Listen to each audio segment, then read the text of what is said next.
more at lasalabanous.com. Hannah Murray on TRE in the afternoon. Good afternoon. I was just about to put a song on because I didn't have my guest, but she's just appeared, so I think she's there. Louisa Guise. She's a digital communications professional whose book, How to Leave a Group Chat, is a groundbreaking book that makes sense of this digital age whilst providing a fascinating look at how we communicate and how this has changed over time. Are you with us, Louisa? Yes, hello. Can you hear me okay? I can, yes. Yes, absolutely. Thanks for joining us. So this is an interesting idea. It must have been fun kind of researching and looking back at communication and how this has changed massively in our lifetimes. Yes, it has. And for me, of a certain age of the 80s, a child of the 80s, I've really kind of come of age as this technology has come of age. So I can remember before smartphones, before Facebook, getting my first computer when I was about 11, I think, like the family computer. So a very different setup to what I later got used to. So yeah, it's actually quite crazy how it's evolved and how it's still evolving, actually. Yeah. And do you look at it as a positive thing? Do you think most people can kind of see it as a positive thing, how technology has evolved and how we're able to communicate so much easier? It's both, as I discuss in the book, because there are some books out there that talk about breaking up with your phone. There's campaigns saying it's entirely unhealthy. We should ban certain people of certain ages from having phones.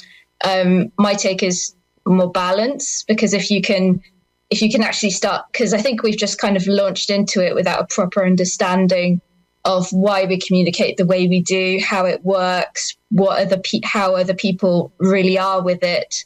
And I think those kind of things are quite harmful. But if once we start to understand it and sort of address the balance, I think we'll be in better stead to make informed decisions and to use the technology in a way that benefits us and benefits others. And undeniably, of course, with the advance of technology for people who, might be unable to talk, for people who might have disabilities, technology has definitely improved their lives like tenfold. So there's definite benefits. We're used to being able to reach people whenever we want to, aren't we? I mean, I think a lot of people have got into a routine of maybe looking at their phones on a regular basis. And if they see that someone sent them a text message or a messenger through Facebook or even an email, a lot of people feel that they should reply straight away. And on the other side, if you've sent someone a message and you can see through various means that they've seen the message and they don't reply, you think, well, why haven't they replied? We expect an instant response these days.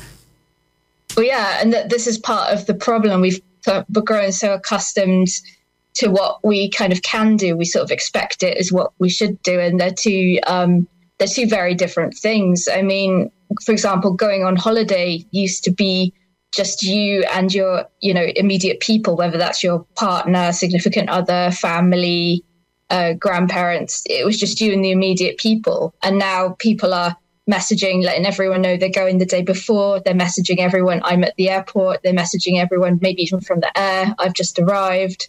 Here's every single cocktail, beach, outfit. They're taking people with them everywhere, and there's no kind of privacy anymore. There's no chance to kind of switch off, and we've started to kind of accept it's like the new normal that we've got too used to. Yeah. And, a lot of people, particularly, I guess, people getting older who maybe didn't grow up with technology, some people have embraced it massively and love technology, and others not so much. Other people kind of have the attitude of, well, I didn't have it in my day and I was fine, as if it's, a negative thing and that we don't need mobile phones in order to communicate. But it's undeniable that it certainly makes things easier easier in order to be able to communicate with people, just from a safety point of view, not a checking in at the airport point of view, but, you know, to know where people are, or if you're going to be meeting someone and you're running late, that you're stuck in traffic or something has happened, it's really great and polite to send them a message to say, I'm really sorry, having a nightmare here, I'm stuck in traffic, or something's gone wrong, I'll be about 5-10 minutes late. Instead of that person standing there for 10 minutes, they know that they can go for a coffee or whatever, because you can communicate with them, and that's fantastic. Oh yeah, no, that's definitely fantastic. It's very useful to be able to let people know you're running late. Although if you think back to before we could do these things, we still had, you know, we were, I guess, a bit more intuitive, I think. So we had at least me and my friends, it was always the 15-minute rule. We didn't have phones to double check where we'd be in town to, you know, go shopping or do whatever teenagers do. So we'd always wait at least 15 minutes. And it was kind of accepted so that people might not be so on the dot, but I think people were still relatively on time. But the flip side is that if you can't get hold of someone, I think it does make the anxiety worse. For example, if your phone runs out of battery, if you cannot get hold of somebody and you're the one running late, it kind of amplifies it in a way, because you have the means to let them know. But if you can't use it in the moment, it's more, I think, anxiety inducing. So I think there's a good and a bad to kind of both sides. Yeah. But most of the time, it's good to let people know that you're running late.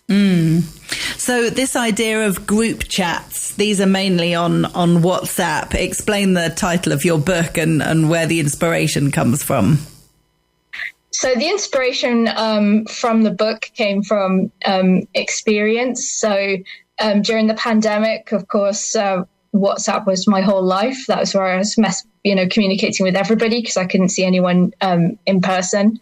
And the group chats aren't always balanced for a huge number of reasons that I don't have time to go into. But in this particular group chat, somebody was talking about their car a bit too much, their new car, and it's nice for them to have a new car. Of course, I was very happy for them, but there comes a point where someone has talked about something to death too much, and you don't want to hear about it anymore. And in ordinary conversation, person to person, that conversation would naturally kind of stop, because you could give signals that, okay, we've talked about it enough, and maybe even the person themselves would realize they've talked about it too much. But in this instance, they have a group chat, it's endless, they can just go on and on about it. And it got me thinking, well, I'm in this chat, this person is, even though I like them, they're a bit annoying now, but I'm still not leaving the chat. What's stopping me? Like, I'm a person with free will, and I'm still not leaving this chat or telling them to stop. Why aren't I doing this? And then that's where the inspiration came from, and the book title kind of came from there as well. Yeah, like learning how to do something that should be quite easy, but is actually quite difficult mentally to do. Yeah. Yes, it comes across as being quite final, doesn't it? If you're leaving a group chat, you're expecting everybody in the group, or depending on how many people there are in the group, people having a kind of negative reaction, thinking, oh, she's left the group. Why has she left the group? Does she not like us anymore? And all these kind of questions and things that could come up. It feels like it's not really an option sometimes to leave a WhatsApp group. Well, that's exactly it. And because in this, I call it the third dimension, because we're in this dimension where we're not actually connected to anybody, but we're connecting with them in the kind of bare minimum way. There's a lot of gaps. There's no body language. There's no tone of voice. There's no actually, if we'd seen someone in person, we might have an understanding of why they don't want to be in the chat. But because we have so many gaps, we start filling them. And usually it's negative thoughts like that you just said that come into play.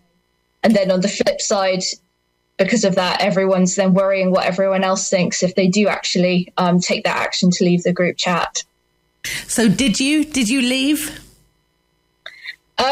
I've had many group chats on my phone. I've left quite a lot of them after, not all of them, but quite a lot of them after kind of writing the book and sort of learning more about it. And I guess in a way it was sort of preparing me to sort of do that.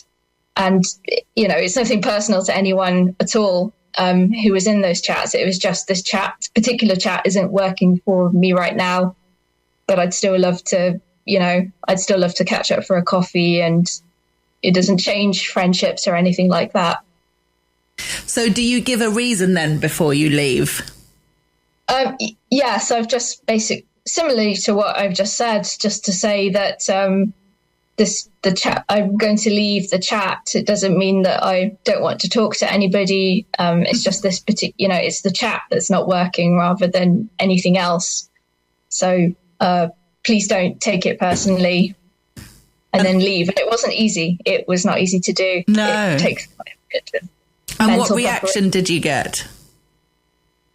It depended. Some people carried on as normal. Some people since have gone quiet, and I've messaged some since, but they've been a little bit quieter. So maybe it's had an impact. But I feel like I've done enough my side. Yeah. So it's gone okay then. You don't feel, you haven't been made to feel bad for you don't think you've done the wrong thing or anything? In the past, before I wrote the book, when I've left various group chats, I've had the people crying out, "Why did you leave? Oh no, add you back in." But this time it was definitely a lot calmer. So I hope there's been no kind of wrong done by that. But yeah, I think sometimes it's just necessary. And I hope that my book, How to Leave a Group Chat, will give people not just the courage, but the understanding of it's okay. It's really not drama. It's not a big deal to do that. Yeah. The interesting thing is, of course, is there'll be plenty of people who couldn't care less if they left a group chat. Do you know what I mean? There's people who really don't stay up all night worrying about what people think of them or if they've offended people. There'll be people part of a group chat that think, oh, this guy's not stopped going on about his new car. I don't want to read this, and leave the group chat, and that would be it, and they wouldn't think twice about it. And others, I'm more on the same side as yours. You'd agonize it over and think, oh no, what are they going to say and what are they going to think? But it's interesting when you see that other point of view, people that find these kind of things so easy and don't really care. You realize that it is possible to maybe care a bit less and not be so bothered about what other people think. No, absolutely. And I have met, because everybody that I've spoken to about the book has had something to say, everybody. And the majority do care in one way or another. But there have been some people who just been, oh, I don't go in those. Oh, I don't like those. But then there have been a few other people who are largely a little older demographic, but who have said, oh, I don't care. But I know, my granddaughter's had this problem, or my nephew's had that problem. So a lot of people do. I think there's enough people that do care, which is, it's just very interesting. It's a kind of it's more of a symptom of how this communication has kind of outpaced us. Yeah, I think above everything. Yeah, fascinating.